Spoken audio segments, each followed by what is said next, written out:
Hello, and welcome back to Dev Game Club, a weekly podcast in which two veteran game developers look at games from the past to discuss their relevance and impact today.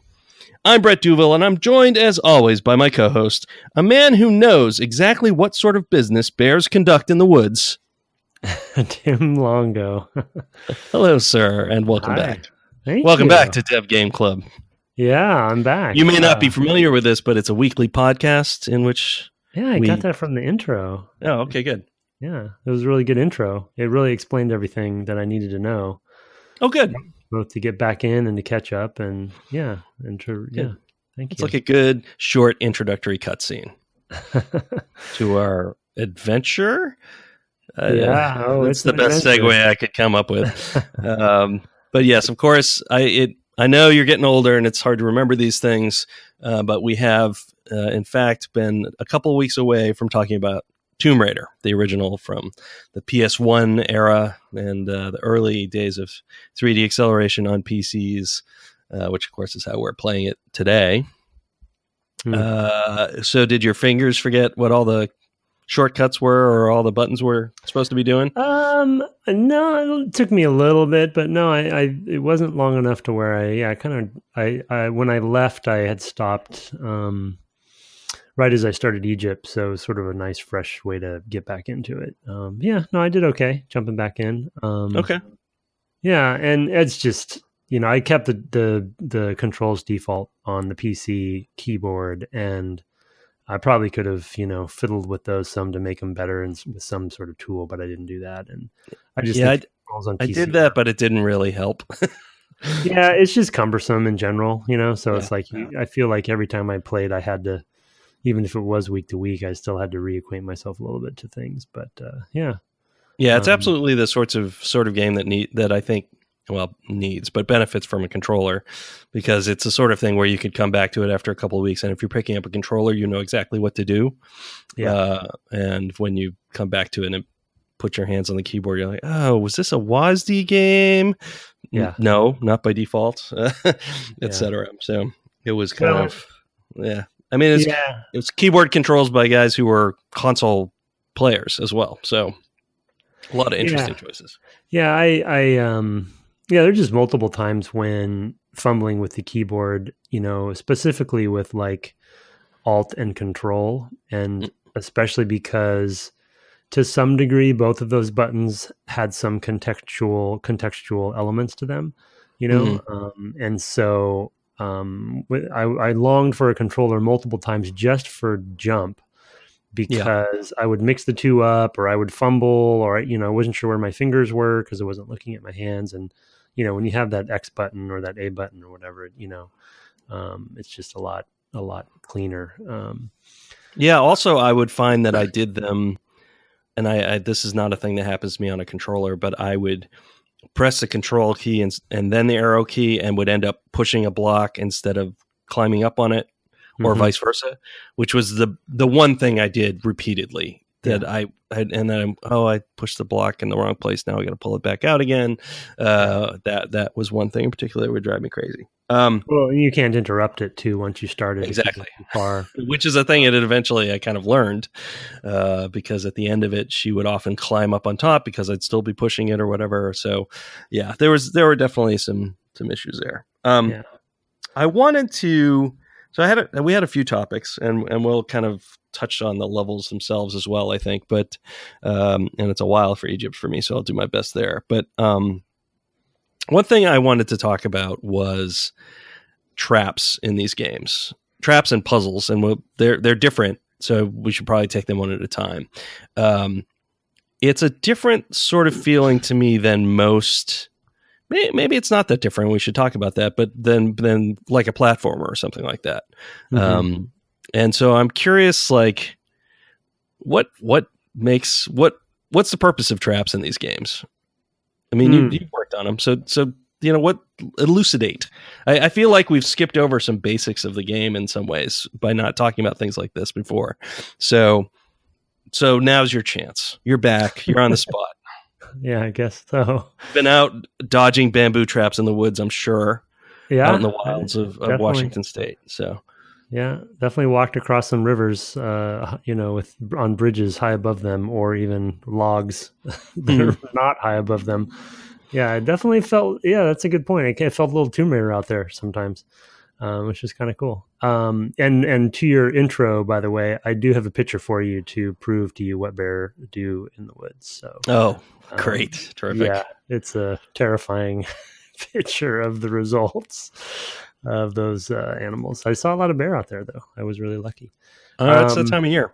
Yeah, so I think for traps, let's see, being on the spot, I think the first thing that comes to mind when it comes to threats for an exploration and traversal based game like a Tomb Raider or any sort of, I'll say platformer / traversal game, because this isn't really a platformer per se as much as I would call it more of a traversal based game, because it's a little bit more most of the time it's a little bit more at your own pace versus like there's some timing elements in some sequences, but a lot of it, a lot of it is sort of like exploration based traversal versus, a Mario that's very skill oriented. But anyway, like traps are turning essentially, because this game, Tomb Raider specifically, is very much about the player and the character's interactions with the world and the geometry of the world. And really a lot of your time is spent directly connecting with those spaces. Traps are a threat-based version of that interaction where, at least the way that I think about it, where you're turning the environment against the player to prey upon their expectations of how they've been interacting with the environment. So whether I'm, jumping over a gap that I may or may not have known a swinging blade was going to come through, or I'm running up a ramp, that looks suspiciously set up for something, and then all of a sudden a boulder starts rolling down it. And it's like, well, I better turn around, Right. And so it's sort of preying upon those expectations that they've been teaching you on how to interact with the world. And then, of course, the other main threat they have in the game is enemies. And so from a variety standpoint, you want to, you just want to mix it up and have different types of threats. Often, though not always the case, often in this particular game, they give you either some warning, or they which we should talk about the times when they don't, in an unfair way, or you can deal with the traps a little bit more on your own terms versus, say, an AI that you have to be more sort of quick to respond to, because the AI will attack you, so you can't really just stand there and watch them and figure out what to do. You have to act. But when you hear a blade door closing repeatedly, you can stand there and time it and wait for the timing, right? Sure. So yeah, no, that's a good point. Now, so I mean, two things there. One is, combat, different sort of thing. I can see just wanting to mix it up a bit, and I like what you said about the sort of traps playing against your expectations of what the spaces do. So that's also good. I guess also maybe it's keeping you awake, especially on the PS1 version of the game, where you can't. I mean, you're restarting, or you're maybe losing a fair bit of progress. I guess one of the things that made the traps a lot less threatening was playing on the PC, where I saved. I mean, more than I probably would normally, but for the podcast, it was hundreds of times. I would save all the time. let me save. Let me just save. Oh, gonna save. It was constant for me. Yeah, 200. My save count was 272. Oh, good. I was about double that. Oh, really? Yes. Wow, nice. I was saving constantly. It's mostly just I don't want to have to redo a lot of stuff, because am I going to get this done in time for the podcast or whatever? I only have so much time between books to play video games. So I wanted to also turn that on its head and think about puzzles. And what are maybe we can pick out some good puzzles here in Egypt or in the Atlantis levels, but what makes for a good puzzle? I don't feel like the puzzles in this game are particularly good, so I'm kind of curious what your thoughts are on them. Yeah, I mean, again, like with the reboot, we had a sort of a slightly different goal, which I think I talked about early on. But I mean, I think I agree. I think with this game, they were still figuring out. I think when you look at the credits for this game, I think they didn't really quite know what they had at the time, probably, and Right. they were obviously influenced by Indiana Jones and and some of the motifs that you'd find there. And I think the puzzles were sort of a little bit of that element, right? And we talked a little bit about Resident Evil of the era too, and some of those sort of like symbol based puzzles or what have you, or lock and key based puzzles. But I think because exploration is one of their core tenets, and kind of really the level being one of my no, little bit of a teaser for later, spoiler. We talked a little bit about it, sort of the level as the puzzle in some ways. Yeah. I know you're going to be talking about the Obelisk. Yeah, exactly. Yeah, and it's sort of driving the player through the level, right? And so you pepper the 3 keys you need, around, or 4 keys you need around the level that end up being the reward for doing these sort of little side rooms. In the Obelisk case, little side rooms that each have their own little characteristic, completely abstract and largely make no sense. But the puzzles for them felt like more of, well, what cool idea did we kind of come up with using the scripting we have, and then how can we lightly contextualize it, but really it's just giving you stuff to go do and explore and drive you around the level. So you're seeing a lot of the level because you have to go and find these things, which also, as we talked about in the past, causes frustration because I think their order of operations is largely bad in this game. Right. I think it was better in the Obelisk of Camoon. Well, there's actually 2 levels really, because first you're in the city and then you're in the Obelisk. Yeah. So there's some interest there. Yeah. Because you do see where you're going to put the key in, and then but you never find the keys in that level, which is really weird. So we'll get back to that. Have no fear. But I did feel like that was a single level that was split up for space reasons, probably. Sure. It feels that way. Like it was a little too ambitious, maybe. I didn't have a good puzzle I could think of where I was like, oh, that was actually a really good puzzle. I like that. I did like the doors. I remember the sort of having to open the doors with the different codes in that one, I guess. In Greece. In Greece. I like that a little bit. But this is not a game that had lots of, and there were a couple places where there were light block moving puzzles of trying to figure out, I need to move this block so I can get at this other block or what have you. It's super light. Something I think that they probably explored a little bit better in Soul Reaver, and something we talked about in those episodes was their block moving around mechanics were actually a bit better and a little more thought through, a little more robust. But totally building on this, obviously. So, yeah. I feel like some of the, I don't know, maybe it's just because it's fresh because of Atlantis, but and there's definitely some negative things to it. But I feel like when they were cleverly using blocks, because it's a repeatable mechanic, and it is also an interaction with the environment, I feel like that's where I was most impressed. Not the best example, but in the sandstone area in Atlantis, where you kind of have to move the blocks around to kind of, they're narrow, like really closed in passageways. A section where you have to move the blocks.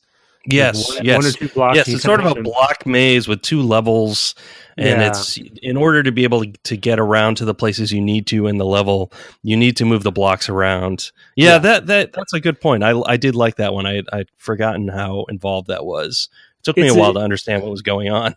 What am I supposed to do here? Right.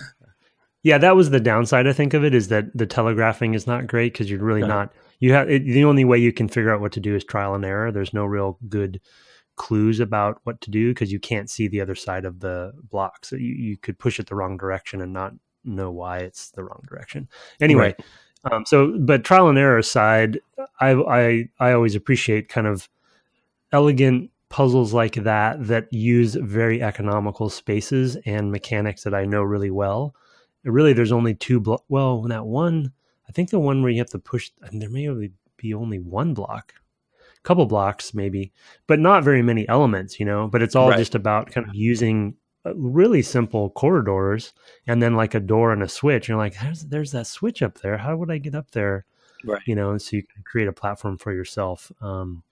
Yeah, So interesting. that sort of Like that sort of confined space like that, where you've only got a couple of elements and not a lot of space to move around, reminds me of a couple puzzlers like Steven's sausage roll. I think that's what that's called, where you can only turn the sausage once on each side. yeah. And then I haven't played that, but it's crazy difficult. Monument Valley kind of comes to Monument mind Valleys. too. Yep, that's good. And then the other one I thought of is a snowman. A Oh good yeah, snowman is hard to build. I yeah, think I've talked about that on the podcast before, though a long time ago. yeah. After you talked about it, I played some of that. Yeah, Yeah, that's a good one. That one's fun. Lots of little spatial puzzles like that, but it's harder to do in 3D when you're right behind the character. So that's also a tricky thing that they were obviously figuring out, right? And is to know what to do there. I think if they were more confident in it, they would have put more of those block style puzzles throughout the game. Well, and I think you see them later in the game. Well, yeah, and I think what we won't get a chance to do is the interesting thing is Core made 6 Tomb Raider games, and so what you start seeing is them getting better and better at it as they go. And I played all the other 5 while you were gone. Okay, yeah. Well, I didn't, so good for you. That's yeah. No, not really. Yeah. It's also good. Yeah, I have played several of the others, but I have definitely not played all 5 of them, of the others. Well, as a quick aside, piggybacking off of that, for anyone whoever is interested or does go back to play any of the others, I think it's very, and obviously this hits close to home because I ended up working on some of the franchise. It is a really interesting franchise because Core, for whatever reason, was able to make multiple games in a row, and Crystal has been able to do the same.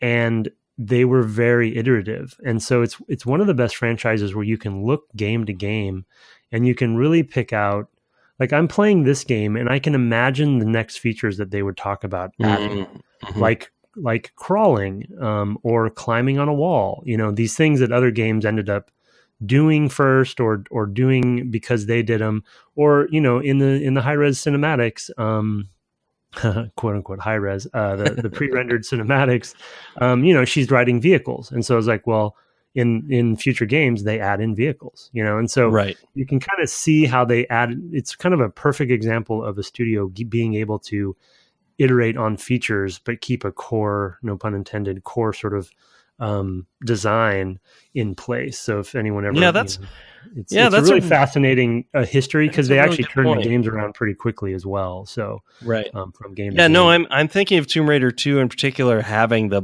boat in the canals of Venice, which is a nice extension to vehicles because, and I think there may be motorcycles in that as well, or a motorcycle. And then there's snowmobile at some point, and But a boat is nice because it's on one plane, right? So they don't have to actually go crazy with the physics. It can bob in the water, but it doesn't have to.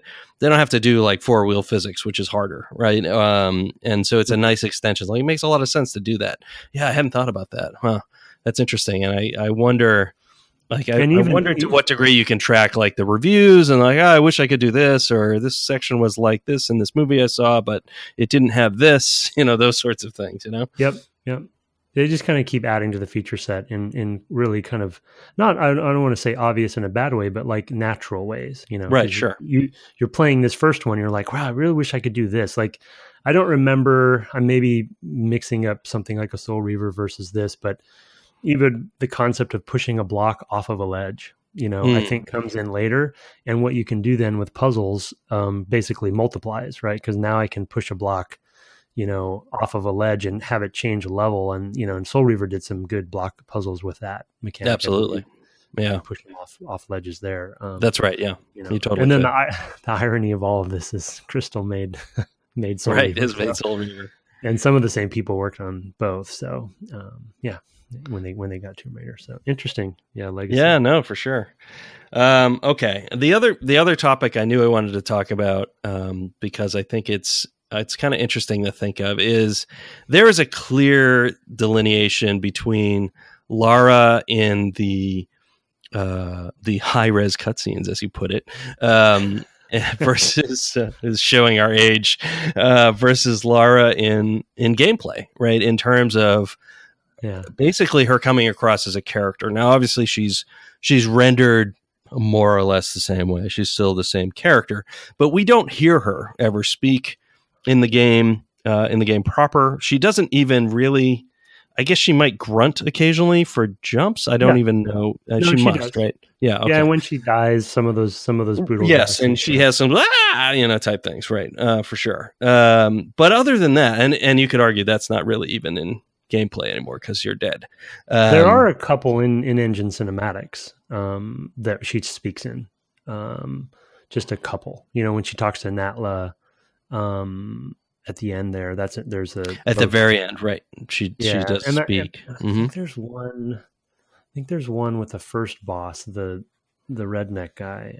Anyway, but generally keep going. Right. Generally she doesn't speak very much, and that's a thing that I think has changed both in this series and in third person action adventures generally. I mean, certainly in the indie game you worked on, Indy talks plenty. I mean, he's always like, "Oh, an idol," or whatever, as he finds stuff, but also as he solves puzzles or whips. That looks whippable. Particularly good line from the beginning of that game. And Nathan Drake is a guy whose character continues to come through, even when you're controlling him. Often it's the very brief kind of, oh man, who are those guys? They're shooting at me, and different kind of more inflected grunts, I would say, when he's making jumps. There's definitely a sense of, oh boy, when he's doing all of that. And Lara more so, certainly in the more recent games, has done that as well. I mean, what are your thoughts about that? I mean, they may have just had no choice on that and not been able to really do it. Because she could shoot her guns anytime. They probably had not a lot of channels for audio, and so they probably just had to limit that period. Might have something to do with the lack of music as well, because they're doing all those sort of audio things. There's just not a ton of bandwidth if you're streaming in the level data as well, if they were. So I don't know. I mean, what are your thoughts about that? Is that a welcome change, an unwelcome change? I mean, where are you on that? Well, it's an interesting question because, to your point, there very well may have been motivations based on technical or scope or bandwidth reasons that they did that. I think for me, the irony from a fan and as a player is I actually really appreciate one of the things I think I talked about in the first episode or early on. The solitude of the game is one of the things that drew me to it originally. And I think to your point about like the pre-rendered high-res stuff, they didn't know, Toby Gard was the character designer for her and one of the main sort of design and creative folks on the team. And, and he designed the character, but I don't think they really knew how far she was going to go. And I think to my point about the sort of progression of the franchise via Core as well as Crystal, as a character, she became more and more prominent and fleshed out because of her popularity. But ultimately, I feel like in this game, the charm for me was that, she has an attitude and she has a character, kind of profile in the high-res cinematics, but most of the game, you're this lone explorer, and you're kind of putting your own thoughts about who she is into the game yourself versus being told. And I actually think that over time, one of the challenges the franchise had was, and we talked a lot about this with the reboot, of course, is who is she? How do you define her and what direction do you go in? Because of the sort of unexpected success, she kind of meandered forward in, I think, a really pretty, unplanned way. And so what would she say in the middle of a level? They kind of stumbled through it. I believe, I may have this wrong, but I believe Toby left after the first game. So I didn't know that. That's interesting. I think that's the case. And so you arguably her creator, wasn't there there wasn't anyone really shepherding it, so they kind of, I feel like as a franchise, it wasn't, those days it was hard for any franchise to really be handled appropriately, but I don't think there was that thoughtfulness to it. So my point of the reason I'm bringing that up is, as they started adding in more voice and trying to make her more of a character during gameplay, I think it didn't land for me all the time because, it's that age-old problem of how much of yourself you put on the character versus, what the developers tell you should think or feel about the character. It's a double-edged sword because you can mess it up. Yeah. The other thing too is I just liked the solitude of it. Yeah, no, I do too. I mean, I think technical restrictions might have been part of that, but I also think that there's at the time we tended to look at cutscenes as sort of a reward to the player just in and of themselves, but in part because they were expensive to make. So it was like, well, we're spending all this money so you can have a sweet, basically, a piece of candy, because you're not playing then, right? And there was that sort of distinction of it's you playing and then now you're watching, and that when you're watching is when the game gets to do something with the characters maybe. And it's a little bit of an afterthought. And I think it's only later that those things become a lot more integrated. Certainly. I mean, you definitely lose some things there. I think you do lose a sense of identification that you did this or you did that, if the person's constantly remarking upon it. So I think it's a good question whether that's the right choice to make. But we've definitely gone the other direction, I think, now, and who knows?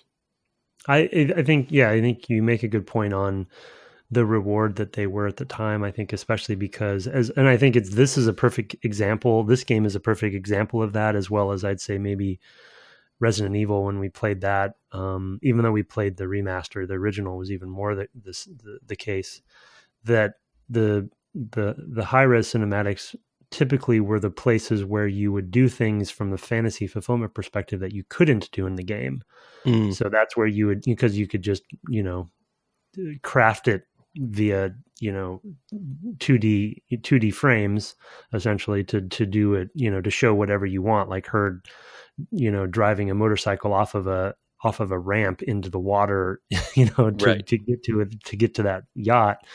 And then it sort of shows that fantasy. But I think the constant debate that we had as an industry from this around this era forward, and to your point about Uncharted especially and the new Tomb Raider games, we have these two vectors that were both moving toward each other, where we always had this goal as developers to try to completely blur the lines between cinematic and gameplay, so you couldn't tell the difference. And I felt like, not for everybody, but for a lot of developers, we want the cinematics in game to be just as good as each other. So you could blend, and Uncharted is the perfect example. You can blend between gameplay and move the camera and into the cinematic, and it's very seamless and smooth, and you don't even notice. And actually, the best example we have right now is God of War, right? Where not only that, but there's not even cuts.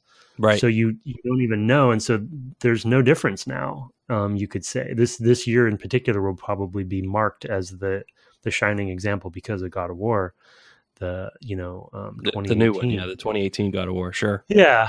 And it's sort of like you could quote unquote say we finally achieved complete parity between the two, and I don't really miss this kind of concept between the two. And the random, completely, I don't know why I thought of it, random example that came to mind was actually Jedi Knight, and even the Westwood games of mirroring or even origin of, well, there's also the FMV direction, right? So, where it's like, we definitely can't spend the frames rendering these high-res cinematics, so let's just do FMV. Let's just shoot them. Yeah. Yeah, so it's like that's a whole nother tactic of like sometimes with great actors and sometimes not.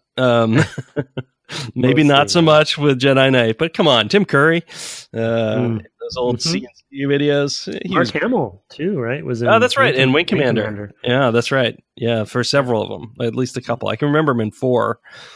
He may have been a voice actor. Did those always have FMV? I didn't play a lot of those. I think that, I think all the early ones did. Okay, but that was just part of the thing. Yeah, interesting. I mean, I also think that if you if you've been able to project yourself into the character more while you're in the gameplay, then you also have the ability to extend that into the cutscenes more in a way. So it feels like you also did the crazy motorcycle stunts, although I felt those were maybe a little excessive, riding up on the sides of canyon walls. But it's so funny in this game because they are so the high-res cinematics are just so completely not what the rest of the game is. Mm-hmm. You know what I mean? Like there's just no inkling of the two. It's really, they're not even. It's like there's no attempt to have that. She doesn't do any sort of puzzle in the cinematics, and there's no, maybe you could say the combat in game reflects a little bit of that because you can do some flips and shoot in the air at the same time. Sure. But yeah, it's just funny how, but again, in this franchise as well, and with the modern Tomb Raider games, there's that blur. There is no line, right? They're really trying to blur that line. So yeah, for sure. Well, it's fascinating. Yeah. Let's turn to the levels themselves. I know you played pretty much all of this stuff after you got back, so it might be a little fresher in your mind. But we have City of Khamun and then Obelisk of Khamun, which are the first two Egyptian levels. And I really did like the way those were entwined. But I know it was a favorite of yours, so why don't you go ahead and take that? Yeah, I think it's. I was excited to play. I was excited that when I stopped playing before I left, that I knew I was going to play Egypt next, and so it was kind of a delight to kind of jump back into those after so many years. But to your point, specifically the obelisk and the interaction between those two levels, and I think you're completely right that it ended up probably being some sort of constraint that they had to break them up, because though we don't need to dwell on it, they broke one of their core rules, where they had an end of level screen where you left the level without completing the core puzzle. Right. And they broke a rule that they've been teaching you to trust them in up to this point. When you finish, you finish. And I remember back in the day, and it dawned on me again this time, where I finished that level. And I'm like, wait a second, there were 4 keys that I didn't find. Mm-hmm.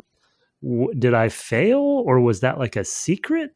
Because they've trained me up to this point to think that, once you finish, there's no reason to go back. So anyway, that was whatever. There's a very, very unique, weird thing. But if you kind of combine those levels and pretend that break wasn't there, this is one of my favorite. This and a little, the cistern, as I talked about before, level 10 and 11 in this one. If I make those into one level, just that interconnectedness of that obelisk, and knowing it's one of the best examples that we have in the game. I think that they probably maybe accidentally happened upon, where you see everything you need to do in one room, and it's just a matter of systematically breaking that room down and getting the 4 keys. Where a lot of the other ones, and Cistern is a good example of what not to do, the keys are just spread around the level in random-ish places, and very few of them do you actually see ahead of time. A couple of them you can see through a grate or whatever, or a transparent gate in Cistern, so you kind of know there's a key over there, but not all of them. So it's very much this needle in a haystack problem of like, well, I think I need keys, but I have no idea where they would be. The cool thing about the obelisk is you go into that obelisk room and you see the walkways are up, and you're like, okay, well, there's all 4 keys. I just need to get the walkways down. And so you kind of just come back, and it's I think a better model to base that sort of clear visual language and telegraphing to the player of what the lock and key actually is. The only weird thing in this, as we already talked about, is the locks you put the keys in are in that other room. So right. That you've already theoretically left behind. It's the only like, time you go back to a space. Yeah. No, I think that this probably is the high point for me in the game, is this thing. I do really think of it as one level because of that close connection. Yeah. I mean, I came out of that going, oh man, that was cool. I didn't know I was going to end up back here. But as soon as I picked them up, I was sort of like, oh, aren't these the same shapes as those other things? There's not a lot of detail in them, so it's kind of hard to say, really. Yeah. I guess there's the Eye of Taurus, I think it is. That's the most oddly shaped, and you go, oh, okay, that definitely looks like it could, is maybe supposed to be shaped like the state of Massachusetts or whatever and fit in that one slot. Yeah. But that was the only one. The rest of them were basically like circles with some detail. There's the Ankh too. There's an Ankh. Oh, that's right. And there's an Ankh. Yeah. You're right. Yeah. But the other two, like one's a scarab and one's a an orb, seal of Anubis. Oh, which okay. I think is what it was called, and it's just it's the same exact shape as the scarab. It just has a slightly different texture. But yeah. So again, sort of like knowing exactly, like that's a little tidbit, but making sure that they were all very different would have helped a lot too. And then let's see, and now I'm totally blanking on the sort of tomb that would have been, I don't know if it's the Tomb of Khamun. I don't even remember what the name of that level is. The one after it? Yeah. The third level in Egypt. Of this. Sanctuary of the Scion. Yeah. Yeah. And that was that had the bigger Sphinx, right? Remember? Right. And then yes. There's also the Sphinx. I did like the Sphinx. Which is cool because you're climbing all over that thing. Actually, that has some of my favorite level navigation. Because I guess it would be on the left side of the Sphinx from the Sphinx's point of view. You have to climb all around the edge of that level. You go basically from the face side and go all the way around the left side to get up to a door that you've opened somehow.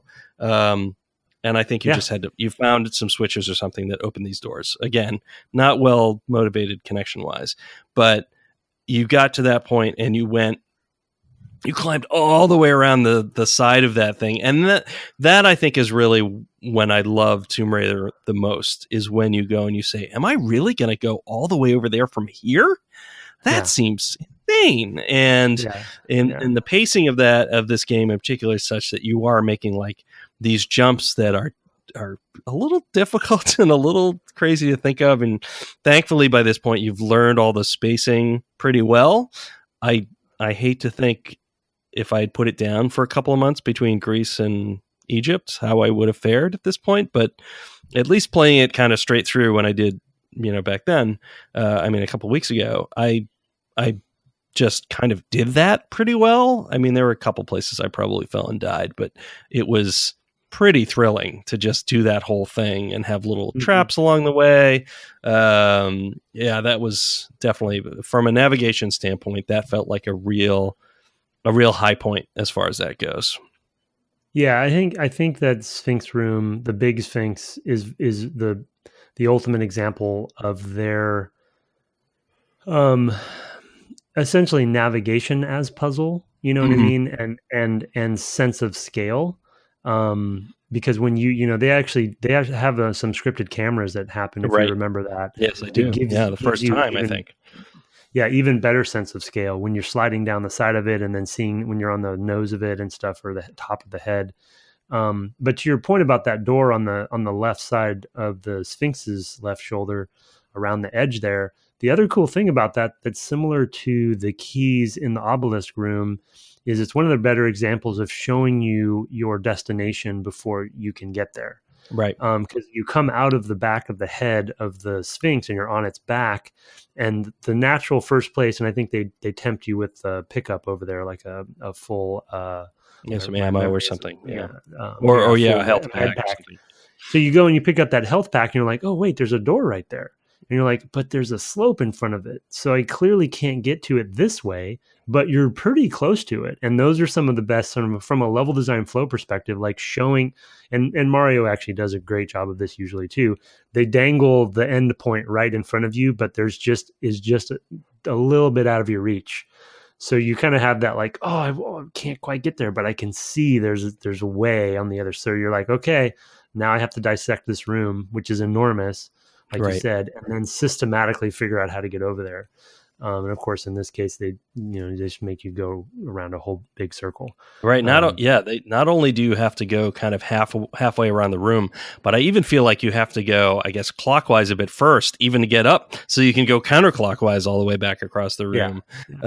Plus, you've got some flying enemies and things like that to deal with in there.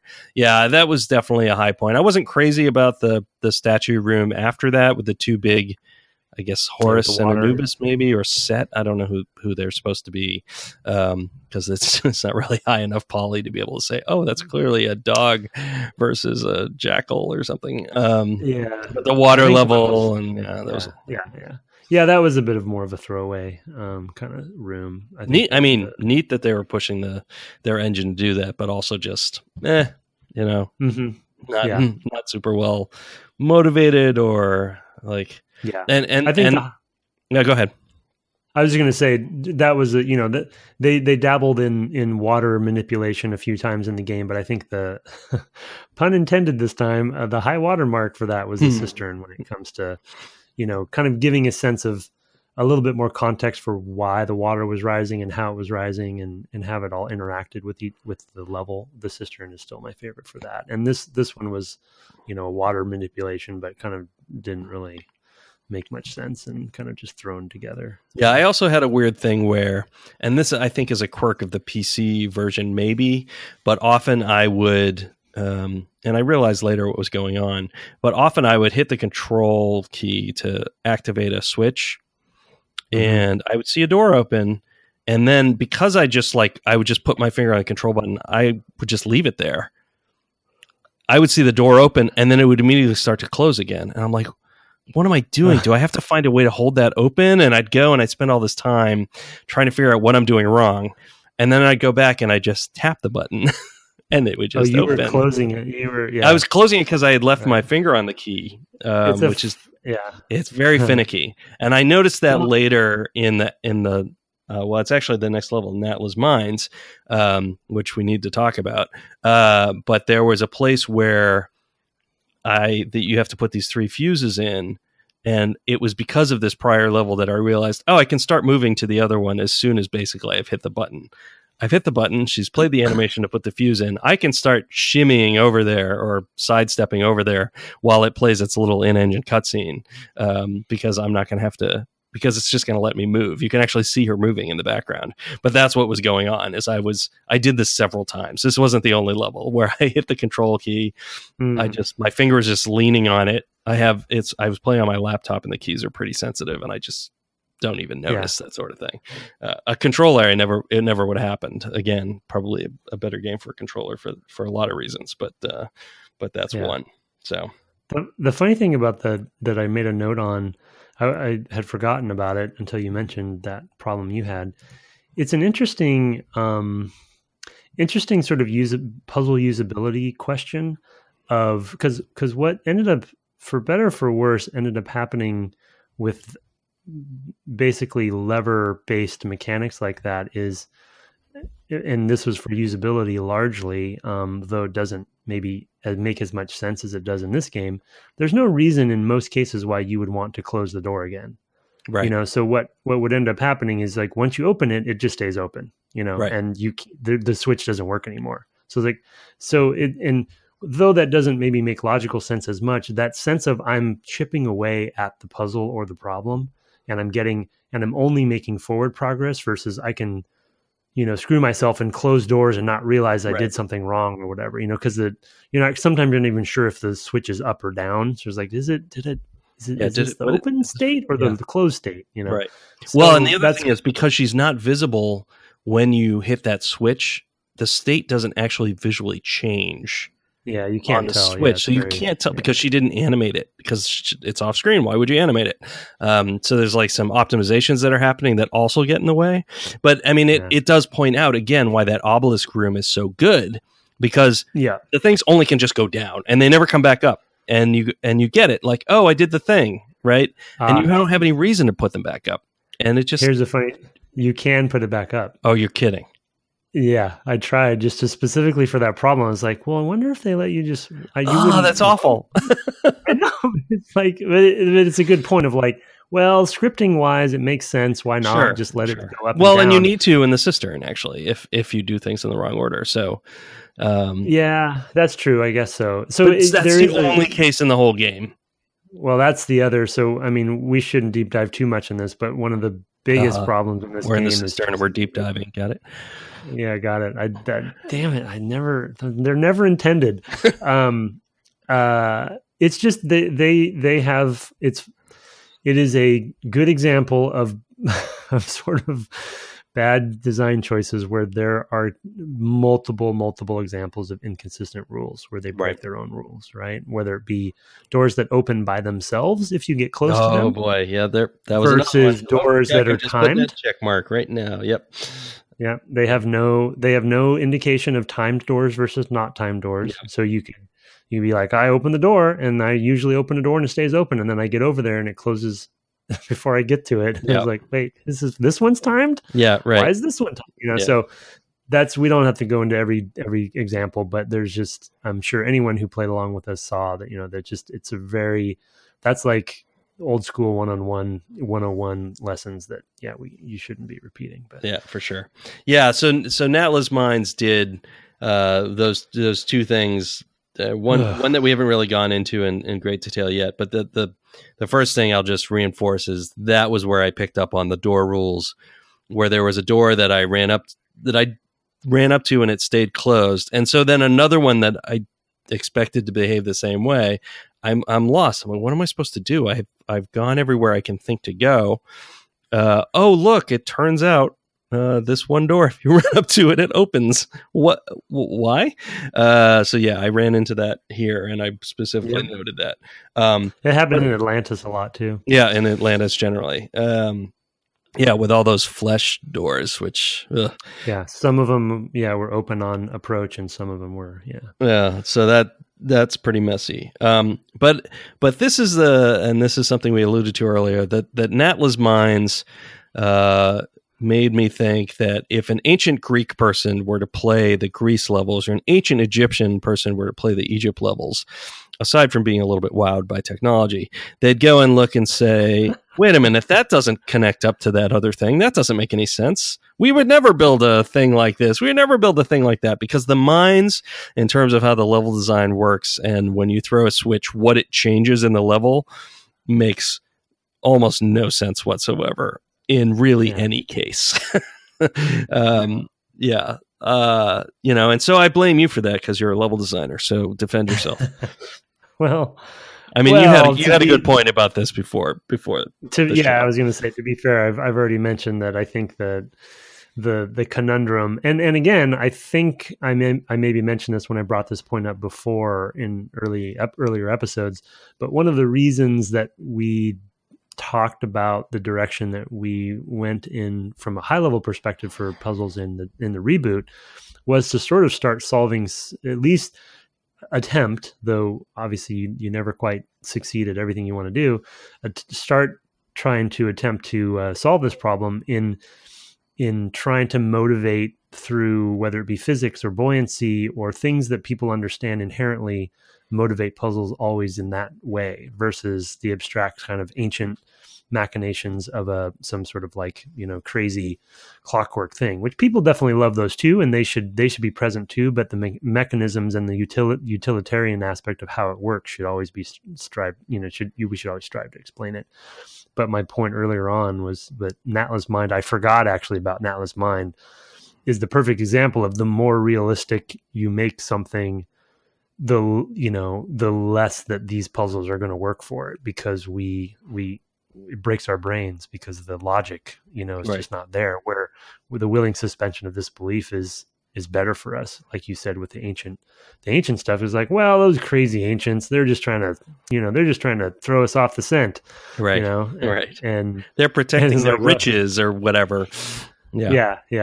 And then that's kind of a little Indiana Jones feeling too, right? It's like some of it is like, wow, this is a pretty elaborate room to really protect that one idol. Yeah, one idol. Like, wait a minute, there's a boulder and there's a weight thing, and there's all these poison darts showing. How is that poison even still working after all this time?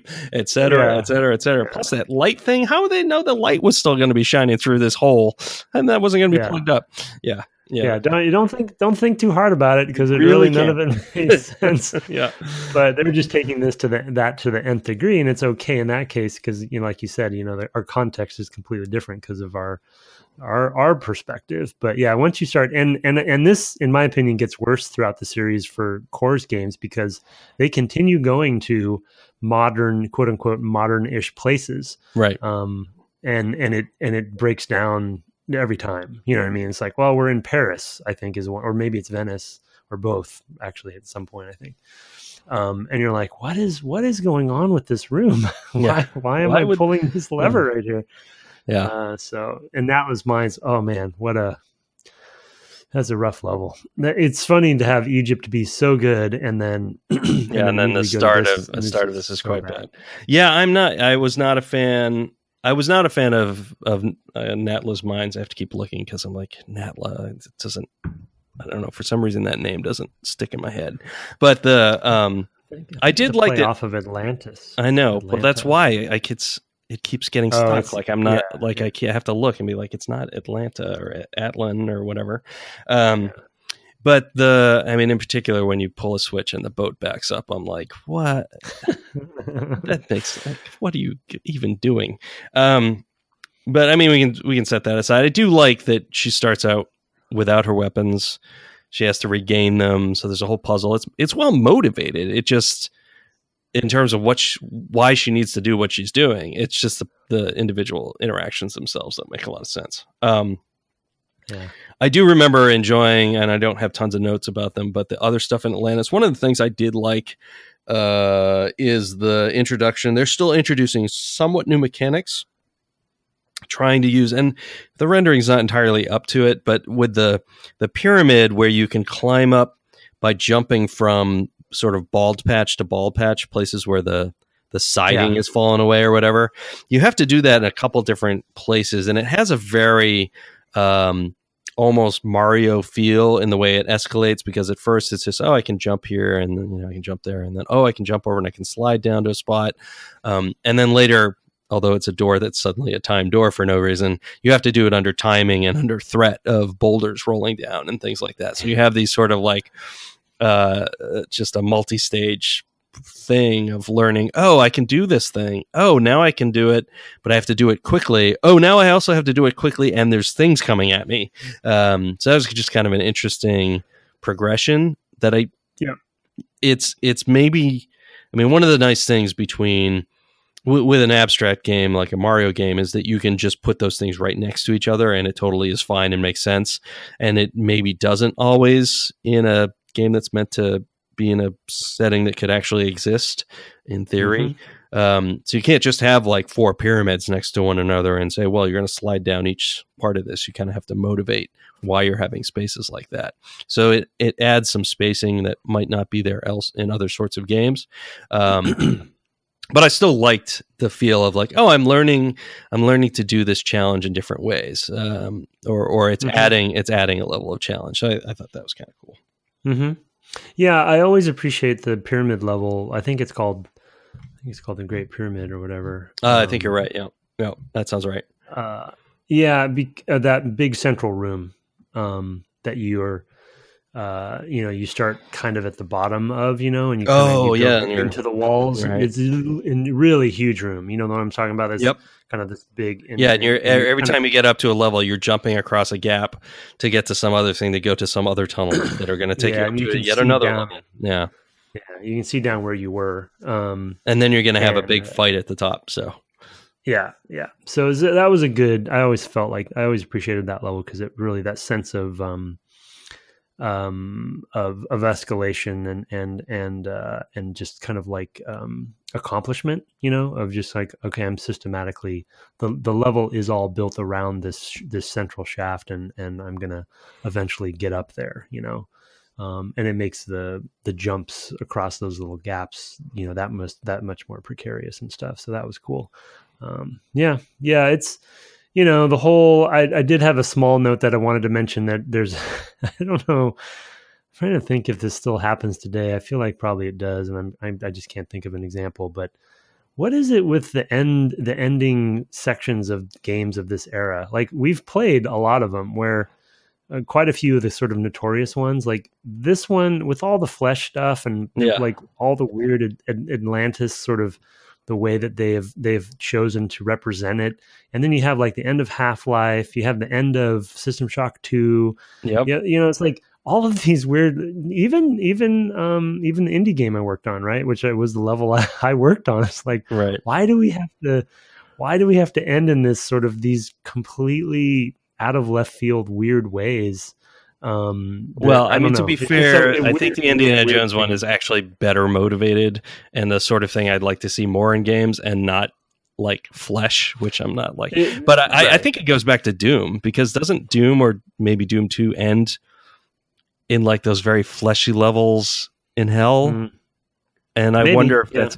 I feel like maybe that planted a seed in people's heads, and maybe consciously or unconsciously they're returning to it, because you have those weird textures in those late Doom levels where it's, oh, this is clearly like, spines and ribs or something with muscly blood stuff kind of peeking through, and it's kind of low detail grotesquerie, and then like those walls with like the eye in the middle of them that are kind of this pink. I can definitely remember all of that stuff. And it does seem like a lot of games of this era just leaned into that. I had totally forgotten that was the case with this one in particular. Yeah. Well, but then the thing is like, I feel like the ancient levels, based on the technology and the engine, is a pretty, for the era, a pretty good partnership to what they're trying to render and represent. Because they're big, like, Egypt and Greece are kind of old, ancient, semi-blocky, I can kind of buy it. And then to make a decision to start trying to render and represent something that really is never going to be possible to make it look good. Right. It's like you're basically leaning into the problem rather than embracing what would work. Right. And it's probably for variety's sake, and somebody probably was a fan of Cthulhu or some. Well, and there's also it's somewhat motivated by the story, because the whole power of this pyramid is that it can drive evolution or something like that. There was a cutscene that sort of explained what the thing was supposed to be doing. I guess it didn't work for me. It's not a story choice I would have made. So it's a weird one. I mean, it does motivate having that really big beastie, and you're like, well, where did that thing come from? It's like, well, it was just kind of stitched together from lots of parts inside this thing. It doesn't really work for me either. It's hard to justify.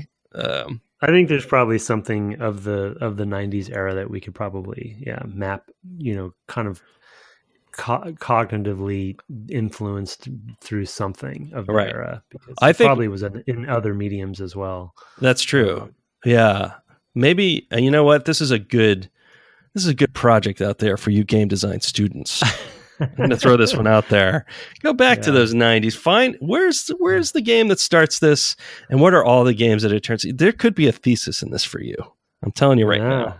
So go ahead and then make sure you send us a copy so that we know. I think we've given you some ideas, so we're pointing you in a direction. We've done a little bit of the heavy lifting here, but we need somebody to go out. We need an intern basically to go do this work, and we will name you as our intern for a series of episodes if you go out and do this work. I'm putting that right out there now. That's hilarious. Yeah. So, it's a weird thing. It took me a while to your point. I didn't even, for a while, I'm like, what is this meant to be? I didn't even really recognize it as supposed to be flesh. Like, I liked all the lava. The lava's kind of cool. I was like, oh, that's cool. We're kind of in the bowels of this thing, and then it motivates the ending of like this whole thing blowing up. Spoilers. But yeah, there was something about all that pulsy, gibbering flesh. Not my favorite. Anyway. What about these couple of final boss battles? Let's end with those, because I think it's at least worth mentioning them. I don't know. I mean, I always do appreciate also, as they did a fairly good job at escalating and trickling in the Atlantean enemies. You know what I mean? They kind of, obviously, I think in Greece you're introduced to the centaurs, and then occasionally here and there in Egypt, you meet some mummies, and then you meet the flying ones in I guess in Egypt too, right? They introduce Yeah, you there yeah, maybe first, like one, and then by the time you're at Atlantis, you're in rooms where they're all mixed together, and they're really so that was fun. And then, but then yeah, the big boss guy was always a weird one to me, and I play. You probably don't like Iron Maiden right? enough, man. Yeah, right. Yeah, What's that guy's name? Freddy or something like that? Yeah. Yeah, Freddy. It's just such a weird boss because he's got no bottom torso. I don't know. Yeah, it's Just weird. And fairly easy to avoid and not not too challenging if you're kind of paying attention. And I does this have difficulty levels? I'm forgetting now. I feel like it did. I feel like we're Yeah. playing it on easier. I'm playing on easy, so that probably makes the boss battles even less interesting. Because when I fought Natla at the end too, it was a bit of a joke. Yeah. And I'm such a hoarder of ammo. I had basically I had over 1,000 pieces of ammo for my magnums, and oh yeah, me too. I had 800 or 900 for the Uzis. I had and then a ton of shotgun. I didn't use the shotgun hardly at all. I feel like I had like multiple thousands for the Uzi. That doesn't surprise me. I used it a lot. I used it a lot at the end. I wasn't using the magnums or the shotgun, so I never really. But every time I'd pick some up, it's like, oh, there's another 50 bullets I'll never shoot. Because it was ridiculous how much ammo I had.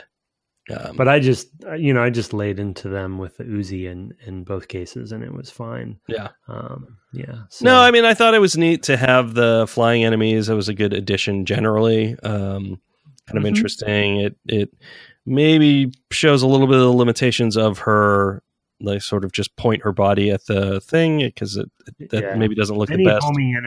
Any homing enemies that come to you. Yeah. Especially if you're on a platform where you can't move around much, right? Basically, the combat breaks him completely down. But. Yeah, but I did like Natla, and of course you're busy and you're thinking about how to get out of there, and she stands back up. You have to fight her basically again on foot. I thought that was kind of okay. That's cool. That's a kind of last gasp. I wasn't expecting it, and I've played this game before and I forgot, so that worked pretty well for me. So yeah, I mean, I think that on the regular difficulty level or a higher difficulty level, I probably would have enjoyed a lot of that a little bit more. I did find myself running off the edge of that platform a lot with that big guy, that big guy dragging around. I kept running a little bit too close to the edge, and I'd lose track, and just because I was focusing on it, and trying to keep an eye on it, and I'd end up running right off the edge. So I guess that's where the challenge came in there for me. I did like that whole final climb out of that room of, again, having that central room with these big pillars of, I guess, obsidian or something, ebony, I don't know, it was probably some volcanic, metamorphic rock of some kind. Oh yeah, all kind of neat, and fit in with the kind of theme of that whole thing of climbing back out of the base of this pyramid. So a lot of good stuff in there. One small touch that I appreciated as it's fairly small, but I think an interesting kind of mix up and people, kind of a little bit unexpected. There's in the in-engine cinematic where you were talking to Natla around the Skion and it's spinning, and Lara threatens to shoot it, and then Natla knocks her out. You know what I mean? And so she doesn't get to shoot it, and then you return to that same room, and then if you pull your guns out, she auto aims at it. You know what I mean? So you finally get to blow it up, and that kind of causes the whole chain reaction, that was kind of a nice little touch. Like, and it's also a rare case where the player gets to do the cool thing, which is nice. Yeah. You've been denied it in the cutscene, so that's a good one. I'm glad you pulled that out, because that is a good moment of just paying off on, I wanted to be the guy who did the motorcycle jump. And here it's like, I do get to blow up this thing that turned out to be this nefarious device I've been assembling for her across 3 continents. So, well, and you haven't, it's a little bit tricky because they don't teach you that, but you haven't been able to aim at an inanimate object the whole game. So you're kind of in that room and you're like, what should I do? And pull your weapons out, and she auto aims. You're like, I can shoot it. You know what I mean? Yeah. So kind of a neat little switcheroo. Yeah. Anyway, good call. All right, let's take a quick break, and we'll come back. We need to do some takeaways, and I was hoping to get some feedback, but here we are at over an hour, so we'll see how that goes. We'll be back in a moment. Okay.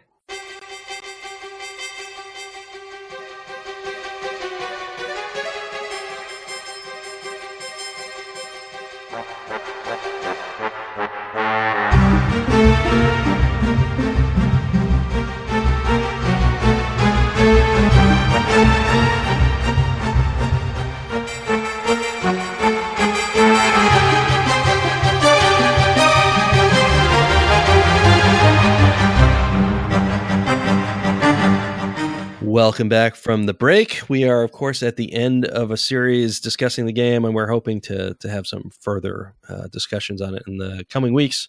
We'll see how that goes. Maybe talk about that later. But as always, we like to talk about our takeaways, the sort of things that we think are relevant to today, or even just things we'd take away from the game if we were working on something similar, or for games in general, I guess. Sir, I think I will generally throw it to you because you always have some. And I'm always going, well, I'll think about it. Yeah, I mean, I think my three are pretty obvious, and we talked a lot about each of them, I think, but I just kind of boiled them down. And so I don't think we have to talk too deeply about them. But the first one, the way that I'm at least have tagged it, I'm calling it true exploration. And some of that maybe, as I've mentioned in previous episodes in the series, a little bit personal kind of take on things. But at least for my money, when it comes to being this solitary figure in these ancient places and really exploring, in some cases, pretty vast and large scale ancient, kind of cool places, I just, I think it really sparked this sense of exploration in a semi-realistic setting for the industry. And there definitely were others that have done similar things, and especially in the shooter space, there was some of that. But this was a game where I feel like from a pillar perspective, exploration was a higher priority than some of those shooters of the time.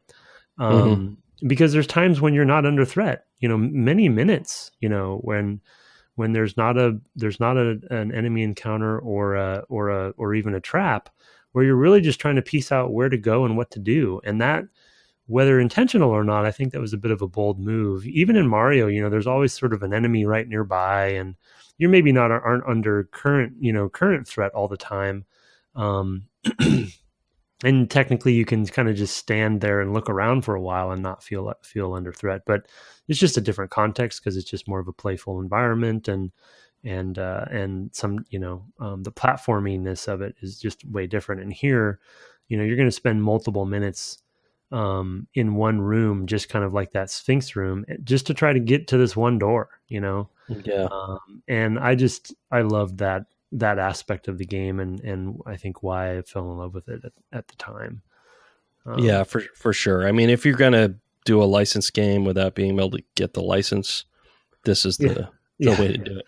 Yeah, this is the Indiana Jones game we all wanted and didn't know we wanted. Yeah, for sure. I'm going to pick one that I don't think we actually have talked much about. And I think one of the reasons we haven't talked about is because the combat with human enemies is not itself particularly good.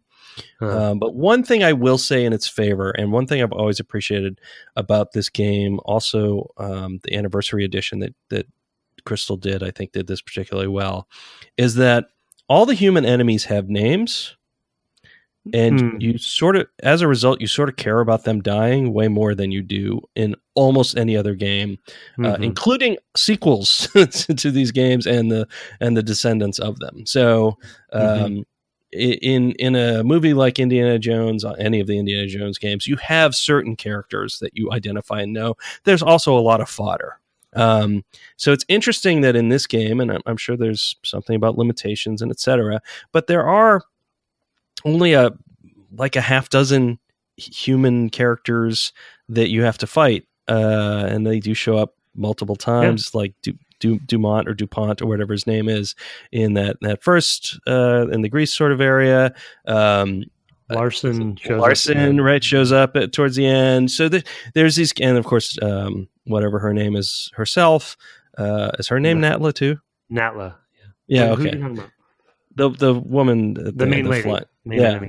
So she's also. So I mean, I really like. Even though the names don't particularly stick with me, I really like that these are specific characters who have come into either through the cutscenes or whatever particular points in the narrative.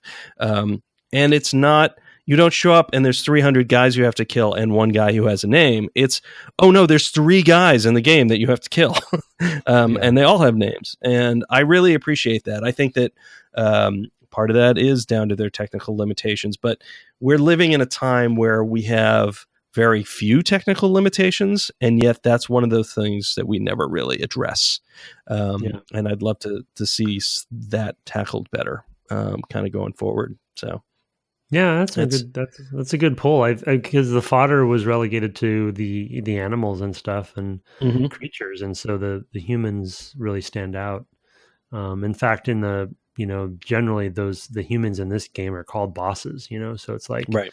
It's a little bit in that Metal Gear way where, there's pretty memorable humanoid bosses versus a bunch of, which to your point, they kind of lose track of this over time because there's like in Venice and in 2 or 3, whenever you go to Venice. It's 2 is Venice, yeah. Yeah, I mean, you're fighting humans throughout and they're just fodder humans, so it's like, there's not as, and I think to my earlier point about like that sense of solitude and you're in these ancient places that you're not supposed to be and nobody else has been in a while.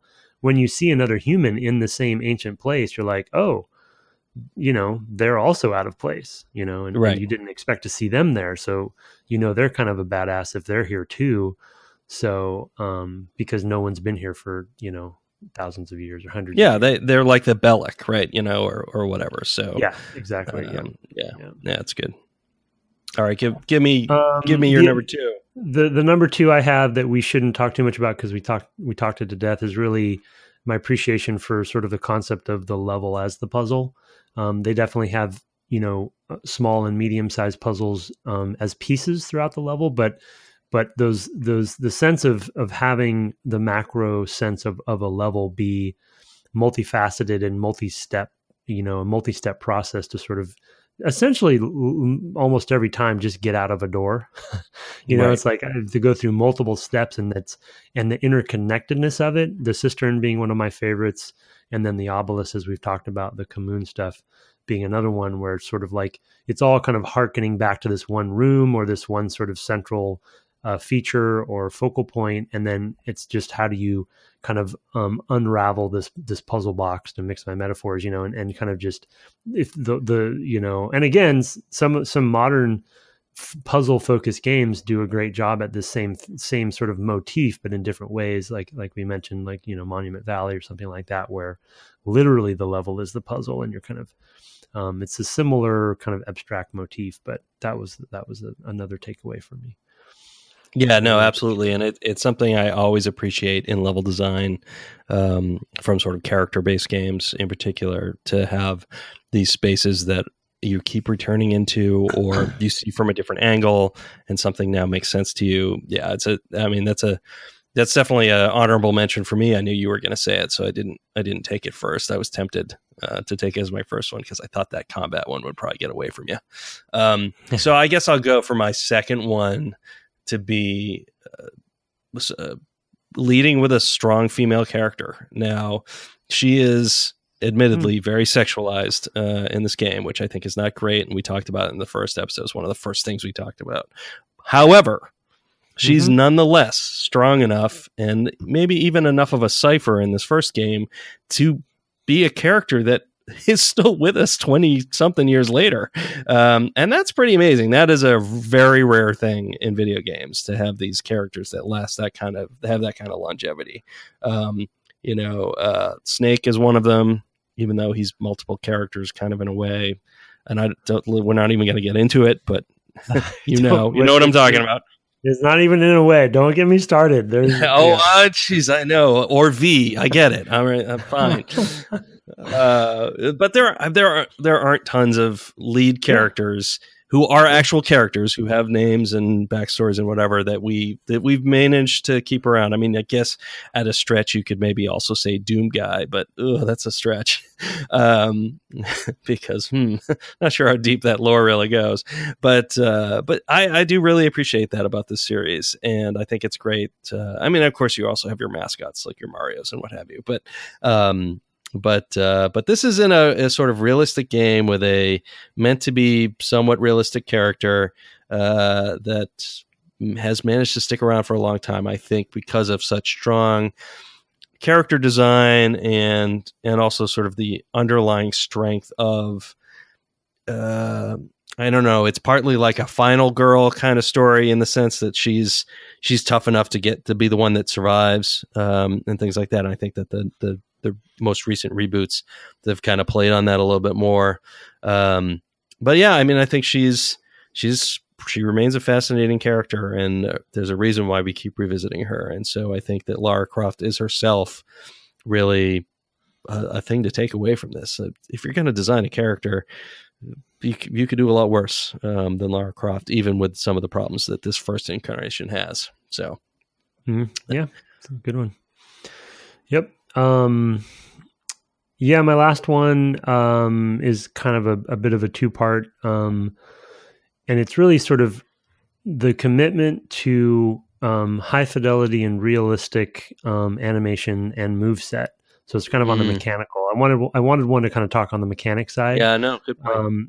And there's frames of animation for each of her moves, and I know because Toby was doing some of that stuff and designed some of that stuff, and I remember talking to him about it, and there, and he was always really and we talked a little bit off air, I think, in the first episode, you and I, in pre-show, about Galleon, which was his follow-up game, which is a very interesting, crazy, weird game. And rarely played. Yeah. It's an interesting story. Maybe we'll get to a little bit more on that. But he had a really big focus on basically real-time 3-dimensional movement and mechanics and movesets, and what you could do at this era with games that was just cutting edge and just starting to form. And I bring this up because it's really in direct contrast to Mario, which was much more of a responsiveness and kind of Twitch-based, platformer. And this is much more methodical. And like we've talked about, you need to master the spacing of how far you need to be running toward an edge. The footfalls matter. You can't interrupt animations once you commit to something. So it's just the tank controls. All of these different, the momentum. You feel her running. She leans when she runs. Mario does too, but you know what I'm saying. Yeah, I know what you mean. Yeah, I mean there's a lot more physicality here. For sure. Yeah. I mean, animators sometimes talk about their animations having weight, right? Yeah. You can't just punch. You have to wind up, right? And Lara winds up, right? I mean, she shouldn't punch, it's not that kind of game, but everything that she does, there is effectively a wind up or something that establishes why she can do this thing, right? She's running, therefore she can jump this far, and it's not the same distance as her broad jump, Yeah, you have to, and it's analog sometimes too, and you have to plan ahead. Versus Mario, like you do have to plan ahead, but you can, if you're good, you can kind of quickly react, right? But if you've made a bad call or press the button at the wrong time in this game, you're basically dead most of the time. And so there's this kind of methodical aspect. It's almost like the move set is a puzzle in and of itself often, and the move set drove their level design, right? And vice versa. So it's like, well, these are our constraints. These are our metrics. It's sort of like the other term I wrote down in my notes was metrics as puzzle, right? It's like you had to learn the metrics. The grid-based nature, lends itself to that as well. Yeah. And is that a jump I can make? And will she grab it or will she land on her feet? And those sorts of things. We didn't even talk about the mansion. I don't know if you played it at all, but oh no, you know what? I didn't. I forgot that was even a thing. But it's basically just a tutorial, a playground tutorial. But where they teach you some of those distances is the reason I bring it up.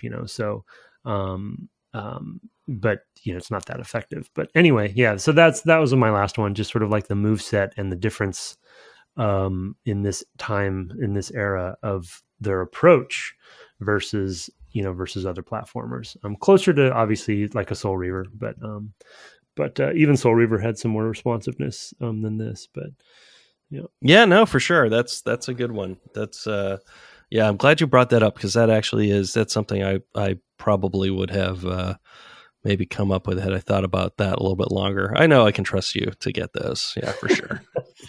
That's a really good one. That sounds backhanded. I don't mean it to be backhanded. No, I'm making stuff up. I'm making stuff up.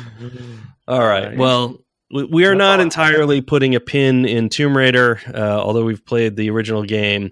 I think at the very least we can commit to next week. We're going to play some of the latest Tomb Raider, which comes out.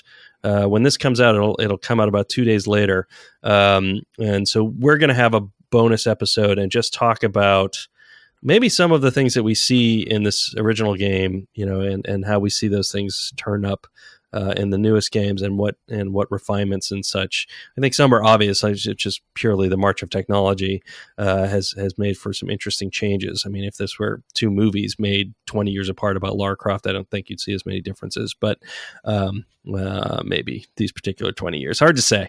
But in any case, I think that it'll be interesting to look at a new game now on its third developer, I guess, handling Lara, and that'll be really interesting to look at. So you can tune in next week for that, and then I think we'll be having some more to talk about after that, but we're still lining all that stuff up. But definitely expect more beyond that. Lara is so interesting and unique. I think it's worth spending more time on her. So let's, I guess let's try to get through some of our email. We've had a lot because Tim has been off communing with nature or whatever the heck he does in his time off. We've got some email that's been sent to devgameclub@gmail.com. I also want to remind folks that we love to have your 5-star reviews via Apple's podcasts or iTunes. It's a great way for us to grow the podcast, reach new listeners, and have even more people listen to our brilliance, or at least my brilliance and Tim. Yeah, thank you for those that we've got in the past. We love to have them. They give us the warm fuzzies. Let's go to email, sir. I gave you the first one. I think I have this right, from Michael. Yes, from Michael. Mm-hmm. Okay. Okay. So yeah, I don't know how many do you have? I have like 6, but we're not going to get through 8 emails. Okay. So I'm just gonna we'll cut it. Well, and with next week being more of a bonus episode, we could spend more time on the emails and maybe we can catch up through them. Yeah. Yep, for sure. Little on-air production. Okay. Michael, subject Tomb Raider. Hey guys, great choice in Tomb Raider. I got to reminisce about Tomb Raider as well, but while you talked about accelerators and computer specs, I got to thinking about sitting on a couch trying to explain to my then girlfriend why the hell I was jumping, sidestep, jump, to get to a hidden ledge, obviously. Thank God we have smoother climbing mechanics now, and I guess thank you for white paint markers. Yeah, well, I don't know if you're welcome for that. That's a hotly debated thing. And it's something we've talked about, with Shadow, and I think it'll probably come up with Shadow because of their new settings thing, which I'm excited to talk about and play. Now I really enjoy the Tomb Raider reboots and Uncharted, but I can't help but feel that I'm looking for white paint or switching to survival view more than exploring the environment. How do you feel about these helpful additions to games? Do you feel that something is lost, or is it worth it to keep players engaged and not frustrated? Thanks again for the insights, Michael. Oh man, yeah, this is the number of hours topics, that I have talked about this topic in my life. Yeah, for sure. I mean, it's something we talked about even working on. I mean, less so probably the Starfighter games, but definitely Republic Commando as a shooter. Sort of those things that help the play. I mean, we put the things in environment and say, click here, right, in Republic Commando, which is sort of a white paint marker in and of itself. But I mean, it is something we touched on in a previous episode, because we were talking about the fact that you'll be able to turn those off in the new Tomb Raider, and how a game with a map becomes a map game. I totally get it. On the other hand, often these are games that are tightly intertwined with a story that you're trying to tell, that you're basically meant to experience once. And I think a lot of players enjoy the fact that they can just have that experience the once and get through it, and not have to worry that there's going to be parts where they get stuck for a long time. I mean, I think that that's really those are really the trade-offs you're making, I think. Yeah. They may lean a little bit too far. I think that we can do more with camera to make some of those more intuitive, or to make the stuff that's off the beaten path that you're not meant to find easily harder to find, because I think the people who are in it mostly for the narrative won't care that they don't get those little things that are off the beaten path. So I think we're kind of on the far end of a pendulum swing to an extent. I kind of wonder what will happen when Square Enix, I guess, right? Is that right? Square Enix. I think it's technically Eidos Montreal. Oh, right. When Eidos Montreal, I mean, I presume they're going to have some data from users, kind of an aggregate of, oh, this many turned off that, and that'll tell them something. So I can't wait. I mean, that's just a fascinating decision that they made that I'm really excited. In this day and age, it absolutely is. Yeah. So what are your thoughts? I mean, I know you could go on for like 2 hours on this topic alone. Yeah. But I mean, I'll keep it short and I think and summarize sort of like my ultimate final conclusion on this topic, because as is probably obvious, this is similar to the conversation we just had about high-res cinematics converging with in-engine and how where that goal comes from. This is similar in that as fidelity, obviously as the fidelity goes up and we're rendering the worlds in more realistic ways, then the visual language options go down, because you are so the artists we have these days are so amazing, and they're making things look realistic. And of course, it's not realistic to have clear visual language in the real world, because it's not. It's because it's the real world. To be honest, my summary statement to be blunt and have kind of concluded, is that white ledges are basically band-aids and crutches. There are ways to solve it. Shots fired. Ultimately, well, and I feel confident in saying that because I do it myself, right? It's like I'm part of the problem. It's true, folks. You should see his house. Yeah, in my house and in games, because ultimately it is a good way to fix usability for the widest number of people. But to Michael's question, I do think that it dumbs down the experience. And these are where the debates at Crystal always came from, though it is extremely difficult to solve this problem without just having white ledges, I don't think it is impossible. It is just extremely difficult. And so as a crutch and a band-aid, we end up just white ledging everything, because it is the easiest thing to do from a development standpoint. And I do think that Assassin's Creed specifically has had some innovations in this area with the way that they automate their movement in some ways and stuff like that. They still do some white ledging, but a lot of it is just like I'm climbing in a natural direction that I feel like I should be able to climb in. Right. And I mean, and to its credit, looking ahead a little bit, while you're traversing and saying, oh, look, there's nothing sticking out here. I should try to, there's a lot of sort of pillars and pillar-shaped, cylinders, basically, where you'll kind of go around to find an actual place where you can, I can see something up there I could probably jump to. So that I think they lean into it even more as the series goes on. I think early on it's pretty straightforward. It's how you can climb up straight up a side of a thing. But as time has gone on, they've actually leaned into the fact that, well, we can climb anything that sticks out. Now you have to look for the stuff that's sticking out. And it isn't painted to be obvious. So yeah.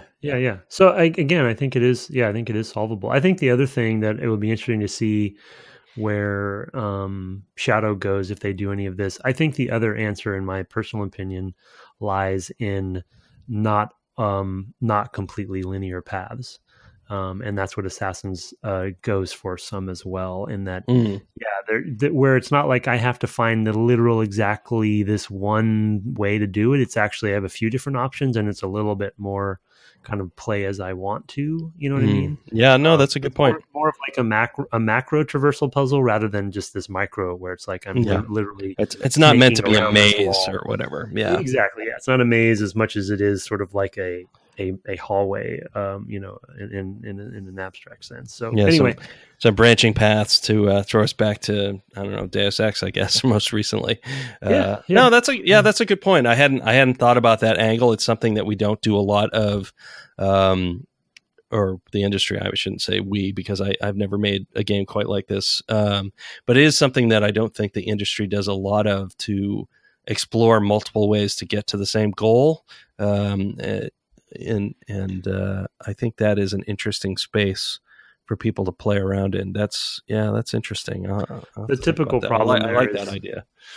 The typical problem there is just expense. To be honest, you know, if it's expensive to make that kind of traversal, and typically, unless you find kind of automated and programmatic ways to do it, which I think Assassins did do some of that, modular ways.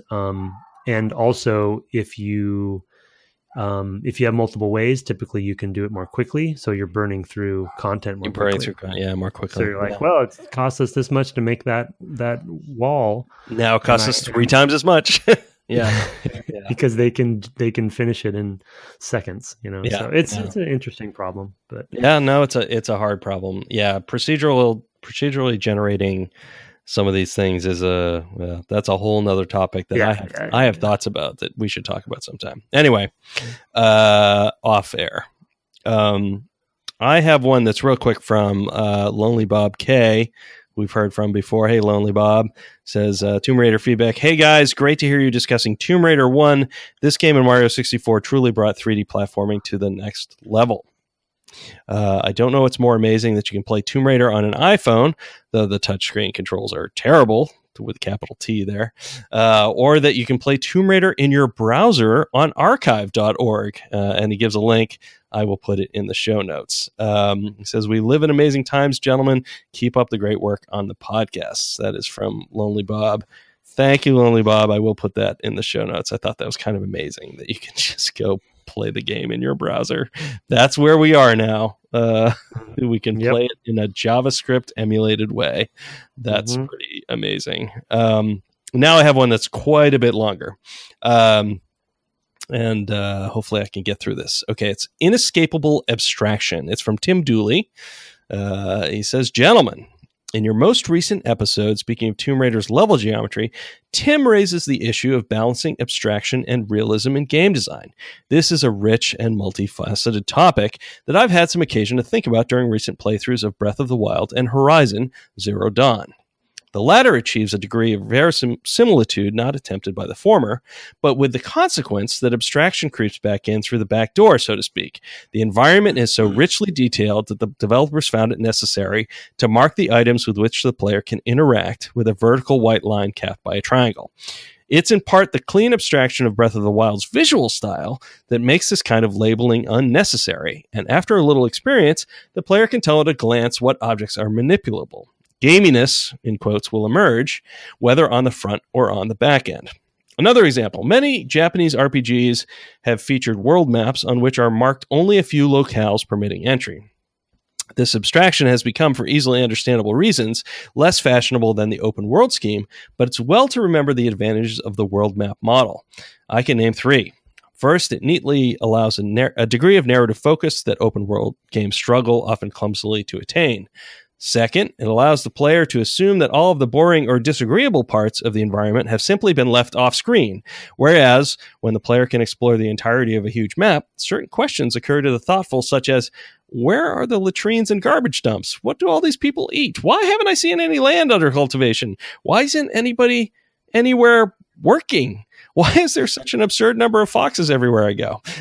Third, it neatly sets bounds to player exploration in a way neither more nor less abstract than open world solutions, which are often as awkward as an on-screen message to the effect of, you can't go there.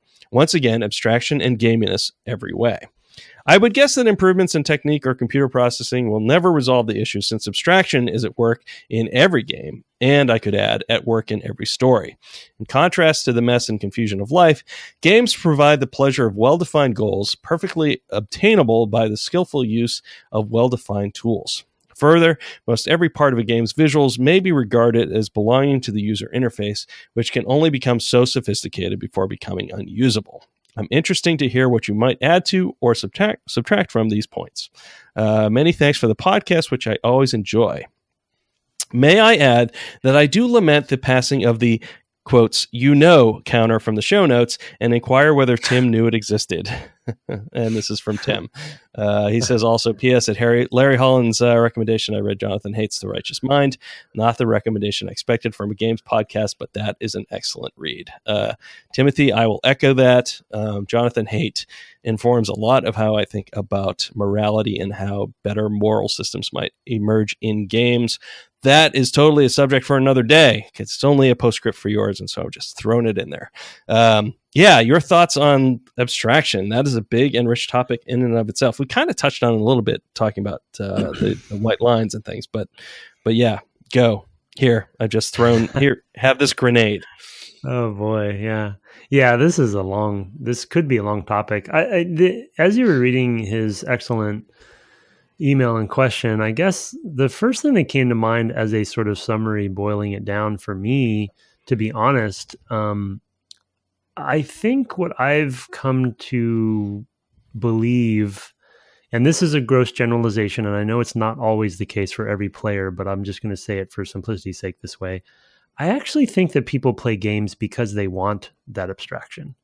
I think people want to have, because if we were playing games to have no abstraction, and I said it that way specifically rather than saying complete realism and simulation, though some games attempt that in some ways. But to his point, no game really can escape abstraction entirely, because then I just don't think it's a game anymore.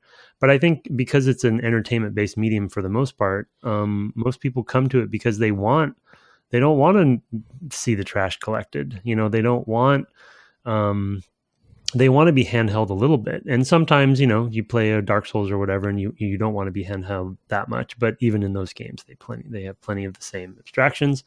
So I guess what I agree with him in that we would always have these sorts of debates about what should we have the debates today in my day-to-day job. What sort of things are we okay gamifying and having stay abstract, and what things are we going to try to explain and motivate? And it's a bit of a gut check on each of those answers depending on the topic we're talking about. But to some degree, I think players want to, because they just want to get in there and have fun. They want to be told certain things, and they're okay with some of that being in there because there's a bit of escapism going on there that it's like, yeah, just give me a cool experience. Give me not hold my hand as I'm going through it, but give me enough guardrails and boundaries to direct me, but give me enough freedom too. And that's really the tricky bit, is the balance of those two things. And what decisions do you choose to go after abstract and say, it's okay, that's going to be fine, it's just a game, and which ones do you not want to do that with? And that is let me tell you, that's a black art in and of itself. That's my all random thought. Yeah, no, that's all thoughtfully said. I mean, I think that as a person who has recently started DMing again in the last 6 or 8 months or whatever it is, I end up thinking about this pretty much on a weekly basis. Like, what am I going to worry about and what am I not?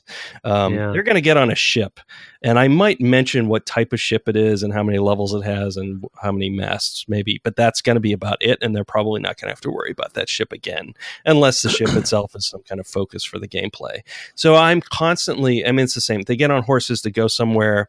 They don't have to stop and think about watering the horses. They don't have to, whatever, any number of things. And it's you have to think ahead a little bit often of like, well, I want to pay off on being able to do this. Like they've set up camp before. I'm going to have them set up a camp in this place, and something different's going to happen this time because they are for whatever reason, who knows? So that something's going to happen that's going to be dramatic, but I need to have built that in. The problem with games is you can't do that on the fly.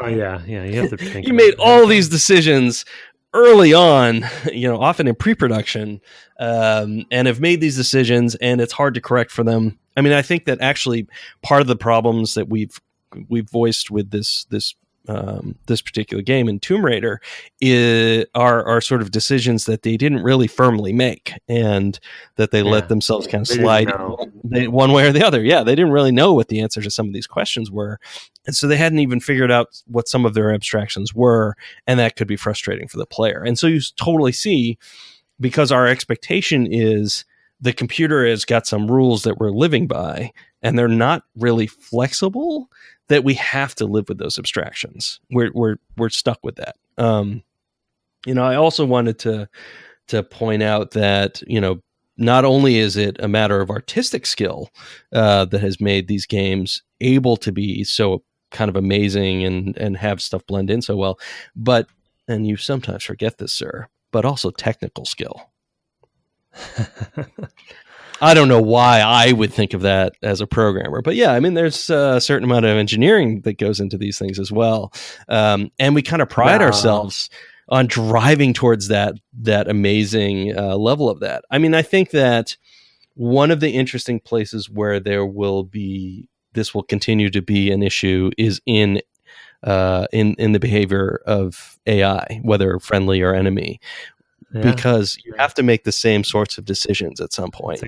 AI is a great example. That's the constant. I mean, it's always been there, but I think we've gotten to the point where the fidelity of performance is so good that now it's like, well, what do we want to perform? So it's become an issue that kind of crosses across all boundaries of the industry, artistic and technical, design and art and technical, super interesting. I love the topic. To come at my answer in a slightly different way, but keeping it short. I think another way I'd put what I was trying to say too is that I think abstraction and abstract rules, due to, I guess I'll say the MDA sort of school of thought, if you will, of like how mechanics and dynamics work together for somebody to be able to generate. Let's give them the A to generate aesthetics. Yeah, it's that. Yes, I was leaving that part out because it wasn't relevant for my point. But yes, but people don't know aesthetics. The aesthetics are well, we've talked about it in the past, but yeah, we should repeat ourselves. But anyway, we should. Mechanics, dynamics, and aesthetics. With the mechanics and dynamics, people have fun when those two things interact. And aesthetics does apply, but I'm going to simplify. When those two things interact in some sort of rule set, people tend to have fun when the game is successfully using those. And I think that people need to be able to understand those rules in a simple way. And real simulation and real world is complicated and verbose, and there's a lot of different rules about how things work. To your point about AI, or physics is another good example. Like physics in the real world is very complicated. And the way we tune physics in a game has rule sets in it that sometimes are cheating stuff, because the point isn't true simulation. The point air is steering. Air steering, right? Does it work as I want it to or expect it to for the rules and the dynamics of the world? And that's all you need. And AI is a perfect example. Brett and I have had so many AI conversations over the years. It's ridiculous, but the point isn't to simulate real AI. I don't think it will ever be for at least video games. The point is for you to think that they are, and that's all about the rules between the mechanics and dynamics of things, and aesthetics as well. But I don't know. It's a good one. It's a good one, sir. Good topic. Yeah, no, it's a huge one. I actually note, Tim, that you are Looks like you're in Virginia, which is nearby. I don't know how close you are to me, but maybe someday we'll have a beer.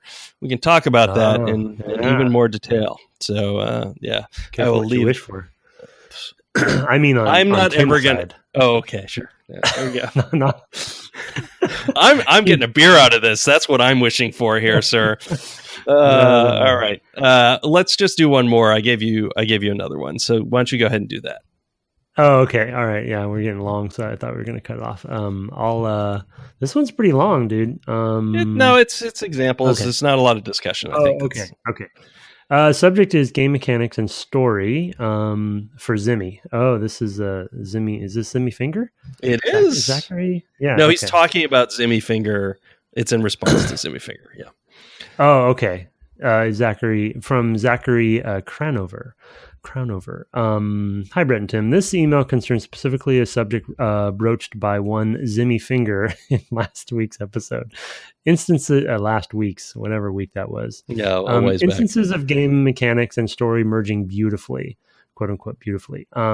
This is a subject in which I'm particularly interested in, which pertains to the sorts of games I hungrily seek out from year to year. So I thought I would mention some titles from the indie scene that merge mechanics and narrative in a progressive and satisfying manner.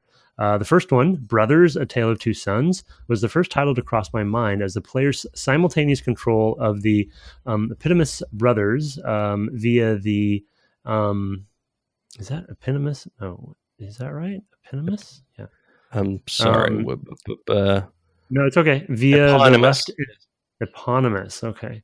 Via the left and right analog sticks does more towards reinforcing their symbiotic relationship and all-around closeness than any exposition ever could. That's an excellent example. Next one, Papers, Please, by way of its juxtaposition of a bureaucratic coldness of the mechanics and the bite-sized narratives of personal hardship, succeeds in highlighting the inhumanity seemingly inherent in large-scale government operations and hyper-nationalistic ideologies. That's also a good one. And then finally, Limbo, in a manner similar to Prince of Persia: Sands of Times, circumvents the narratively troublesome problem of numerous deaths by virtue of the purgatory nature of its world. Given the hesitance AAA devs often exhibit concerning risk-taking, which, given the scale of their projects, is totally understandable, it seems only natural to me that the indie scene has picked up the torch of progressive and holistic storytelling over the past decades or so. On a glancingly related note, this spirit of innovation mirrors that found in the independent film movement in the early 1990s. Anyway, sorry for to go on for so long, and keep up the great work, guide. Cheers, Zachary Cranover. Those are good examples. They are. They Papers, Please is one I feel bad that I didn't think of. I haven't played Brothers, A Tale of Two Sons, Limbo. I think there was some narrative stuff that makes sense, and that happens a little bit even in their second one. The name. What was the other one?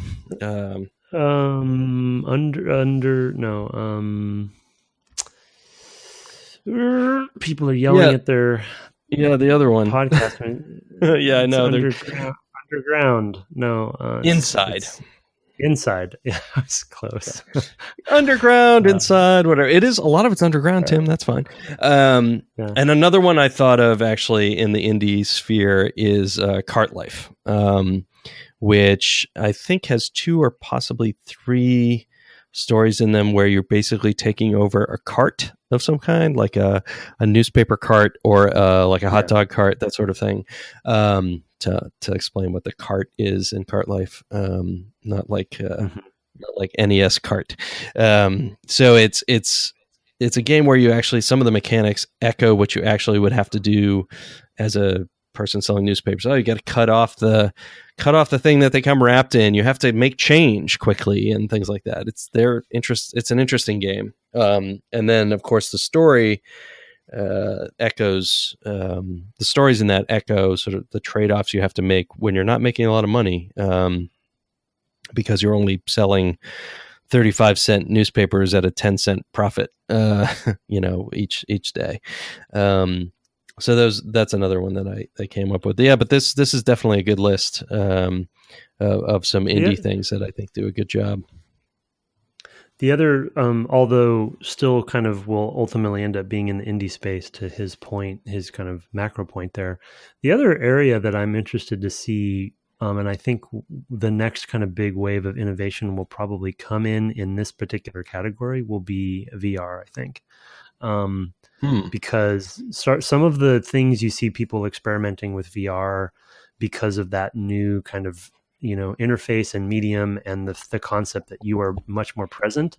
I'm thinking of there's wackier examples like Job Simulator or something like that, but that are maybe more literal. But I think that there's going to be this extra layer of, because your hands are there and your face is your face, the mechanics you're doing are going to force there to be more sort of connection between narrative and mechanics. You know what I mean? Because the interface is so, because you're so embodied.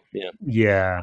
So I don't have a good, other than in Job Simulator, it's not even a good example, but I don't have a good example because I haven't played a huge amount of VR, but I'm interested to see if some of those sorts of things happen. And he's right on the AAA space. It's just the innovations in AAA, because of the risk aversion, just happens very slowly. Right. So some games do start, I think there's some AAA that we could probably, I'll think about it, come up with it, that do some of this. But yeah, indies are just, they're able to move more quickly and more broadly. Right. I mean, it totally makes sense if it's 3 to 5 people, and those people can easily go get jobs maybe after this thing fails, right? I mean, that's a totally different scenario than, I'm in charge of a multi-100 person team who might be out of a job if it fails. That's a tough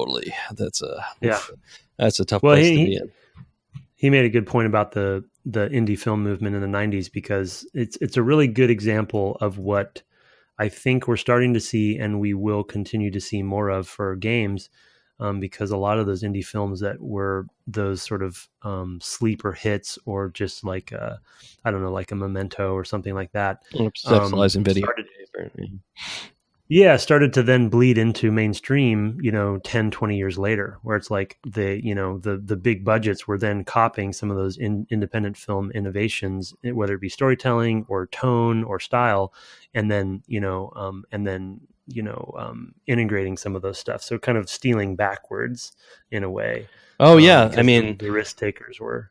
Yeah, I was listening to a podcast today, which I recommend. It's called Switchblade Sisters. It's a maximum fun thing. I don't normally recommend podcasts because you should be listening to us 24/7. What are you doing?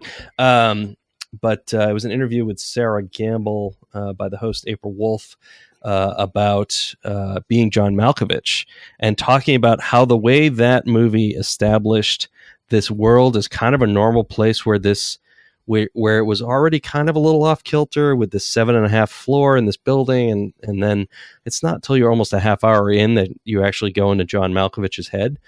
And how watching that today doesn't seem so ridiculous and strange and out there as it did 20 years ago. Because now we have all kinds of weird stuff that happens on TV. We've had Lost, and we have her show, The Magicians, this Sarah Gamble, or Supernatural, like all these things that are kind of out there in TV, or even just have weird storytelling in different ways. And I don't watch enough TV to really point to examples there. But also in film, you can just sort of establish these crazy worlds as long as you kind of know what you're doing to establish them. It is actually in that way a really good parallel. Yeah, go ahead. We just finished watching Sharp Objects on HBO, and it is definitely a big budget, HBO kind of show, but it is it's very indie spirit, and kind of pulling from that stuff. The other subgenre that I think for me is a really good example of this is the horror genre, which I don't remember if you watched much of that, but I watch a lot of horror films actually. Yeah. The horror films of 20 years ago, right, that were really like, just even like whatever, even going back further, like Evil Dead or something like that even had camp in it or whatever. But, they were just they were just lovers of the genre, these filmmakers, and they had low budgets and they were just doing crazy, wacky stuff, and sometimes just very scary and weird things they would do with their stuff. And then the horror genre right now, like those movies are big budget, and they're coming out left and Hereditary. right now. I mean, huge movie this summer. They're stealing left and right from those motifs. They're just, as far as like the how they're approaching the creepiness of things and the sort of mechanics of it. American Horror Story as a TV show. Oh yeah. I've watched a few seasons of that as well. In fact, my telephone, if you call my phone, it plays that song from The Singing Nun, Dominica, Nika, Nika, Nika. Yeah. Oh my, that's terrifying. Why it is. Thank you. Because it would terrify my girlfriend at the time. So she would say exactly the same thing every time it came on the TV.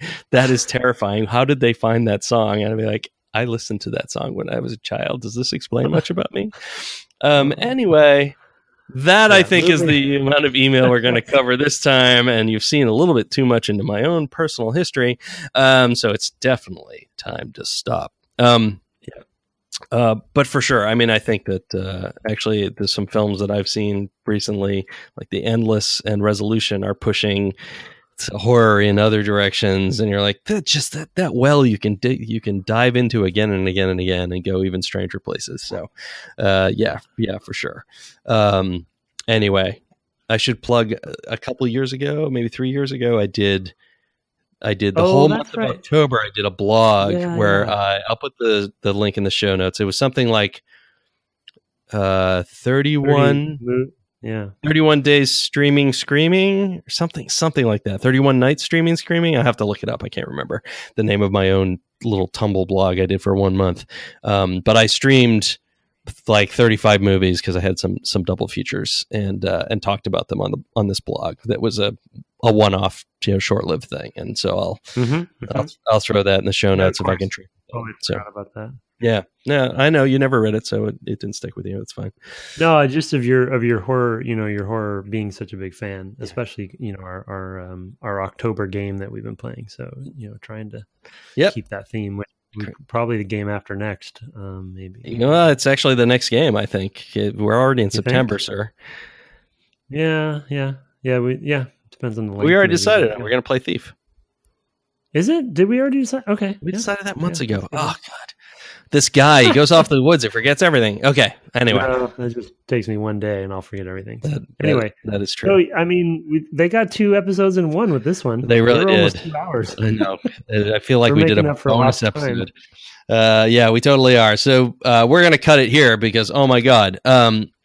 So yeah, keep sending us email at devgameclub@gmail.com. I think we will catch up on some of it next week as we look at the new Tomb Raider and just talk about that a little bit and reflect on how the game has changed over 20-ish years. And yeah, you can. In the meantime, I've basically quit Twitter, so you can't find me there. Someday I'll return to Twitch at Twitch TV /Brett Douville. You can find him on Twitter at Tim Longo Jr. with the JR at the end. And I am still monitoring the Dev Game Club Twitter account and like to chat with people there. So definitely send stuff our way there. It's always fun chatting about games with you folks. Thanks and good night. Good night.